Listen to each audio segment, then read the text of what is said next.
Okay, let's dive right into this explainer by tackling one of the internet's absolute favorite, most enduring mysteries, the legendary water-powered car. You know the one, right? We've all heard those wild rumors about suppressed inventions and miracle engines that somehow run on a garden hose. And let's be honest, that sounds like an absolute dream every time we wince at the price of gas. But today, we're going to strip away the fiction and look at the cold, hard science. We're exploring how major automakers are actually turning this sci-fi dream into a tangible reality for 2028. It's literally going to change how we think about powering our daily commutes. To really get into this, we kind of have to rewind to the 1990s, the golden era of modern urban legends. This was right before the internet made fact-checking as easy as a quick search, so myths just spread like wildfire. Enter an inventor named Stanley Meyer. He went viral, well, before going viral was even a thing, with a dune buggy that he boldly claimed could drive all the way from Los Angeles to New York on just 22 gallons of water. I mean, what a pitch, right? It captivated millions of people who were just sick of paying at the pump. The promise was simple. Ditch gasoline forever and just fill up your tank right from your kitchen sink. So Meyer claimed his revolutionary device, which he dubbed the water fuel cell, could split water into hydrogen and oxygen using incredibly low amounts of energy, like way less energy than the resulting combustion actually produced. He claimed to use this specific electrical resonance to break water down into its basic atomic makeup. Essentially, Meyer was pitching a perpetual motion machine. And if you're not familiar with that term, a perpetual motion machine is pretty much the holy grail of fake science. It's a hypothetical device that can just keep working forever without any outside energy source. To this day, his story still sparks these massive, enduring conspiracy theories about suppressed technology. But here's the catch, and it's a big one. Meyer's engine directly violated the fundamental laws of physics. You simply cannot get more energy out of a closed system than you put into it. It's physically impossible. So, when Meyer was eventually sued by his investors, the judge ordered him to have his car examined by expert witnesses. And instead of proving his critics wrong, he made what one engineering professor literally called a lame excuse and refused to allow the test. Ultimately, in 1996, an Ohio court officially ruled his claims a gross and egregious fraud. They found his magical cell was really just conventional electrolysis being misrepresented to trick eager investors. Moving on to Section 1, the real science, electrolysis. But here is where it gets truly fascinating. While Stanley Meyer was selling a physical impossibility, his core concept wasn't entirely off base. We actually can extract fuel from water.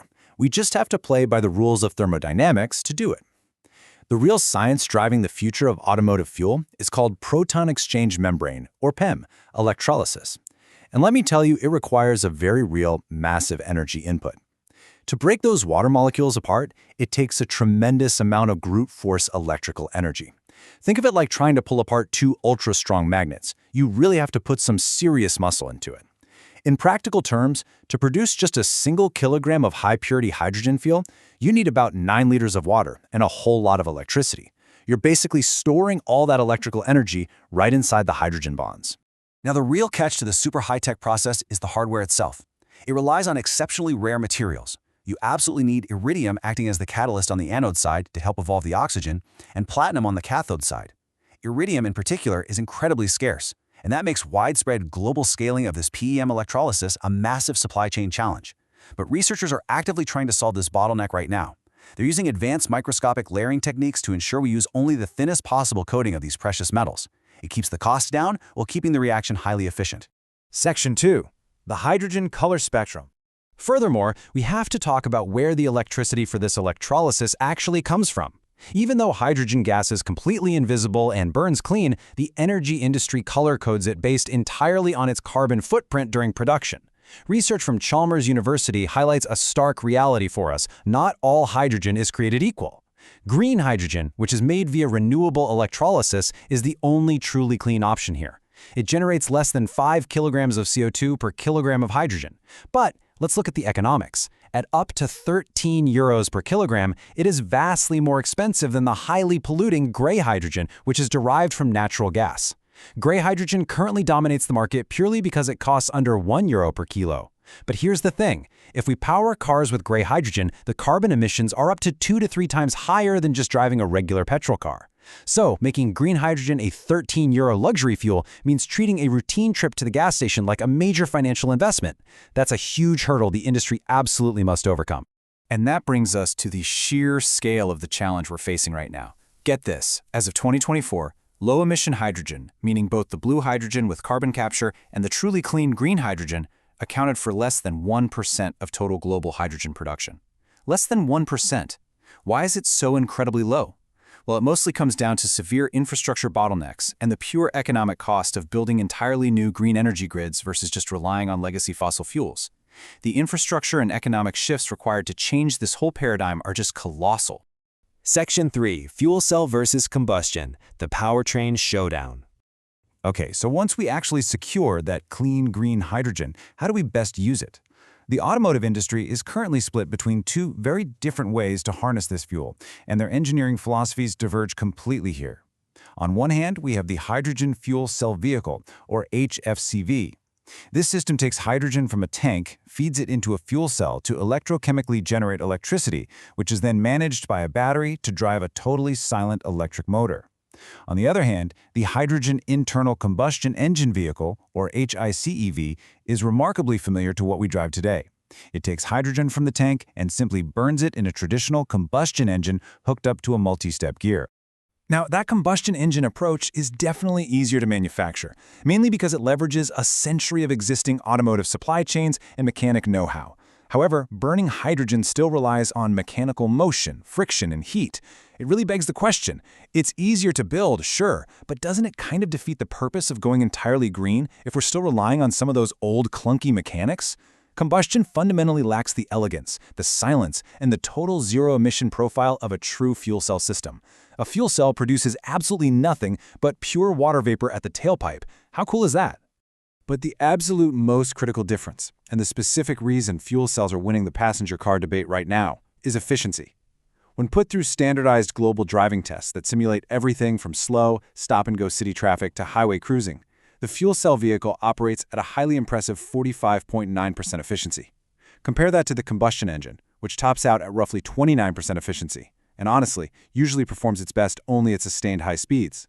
That makes combustion far less ideal for your daily commute. Translating that efficiency directly to the road, a fuel cell vehicle uses significantly less fuel to go the exact same distance. We're talking about 1.05 kilograms of hydrogen per 100 kilometers for the fuel cell, compared to the combustion engine's 1.79 kilograms. This is incredibly important for everyday drivers. I mean, if you're paying those luxury prices for green hydrogen at the pump, you want a car that sips that fuel, not gulps it, right? This economic reality firmly cements the fuel cell as the better, far more practical alternative for everyday passenger cars. Section 4, the 2028 reality, BMW and Toyota. All of this hard science brings us to an impending, tangible reality. We are moving straight from theoretical data in a lab to the actual dealership floor. Toyota and BMW have been collaborating on environmental tech for over a decade, but this is a major escalation. By sharing the immense development costs, they're co-developing a third-generation fuel cell system. Combining Toyota's extensive history with fuel cells and BMW's premium driving dynamics is an absolute game-changer. They're amalgamating their powertrain units to drive down costs across both commercial and passenger vehicles. Together, they are literally paving the way for BMW to launch its first-ever mass-produced hydrogen vehicle in 2028, all while partnering with suppliers to build out that critical hydrogen refueling network. As BMW chairman Oliver Zipse puts it, this is a true milestone in automotive history. The upcoming 2028 vehicle, which is slated to be a next-generation BMW X5, is going to boast 401 horsepower. And crucially, unlike battery electric vehicles that can suffer severe range drops in freezing temperatures, fuel cells offer incredible cold weather reliability. For anyone out there who currently owns an EV and deals with that dreaded winter range anxiety, this is a huge, highly relatable benefit. This kind of premium, daily usability completely transforms the myth of the water car from a fringe internet conspiracy into a mass-produced engineering marvel. So, as we leave behind the 90s conspiracy theories of perpetual motion and fully embrace the complex, highly engineered green energy transition, the landscape of transportation is undeniably shifting. The technology is no longer a pipe dream. It's here, and it's spectacular. The question is no longer if a car can run on the elements of water. The real question is, when 2028 rolls around, will you be the one driving it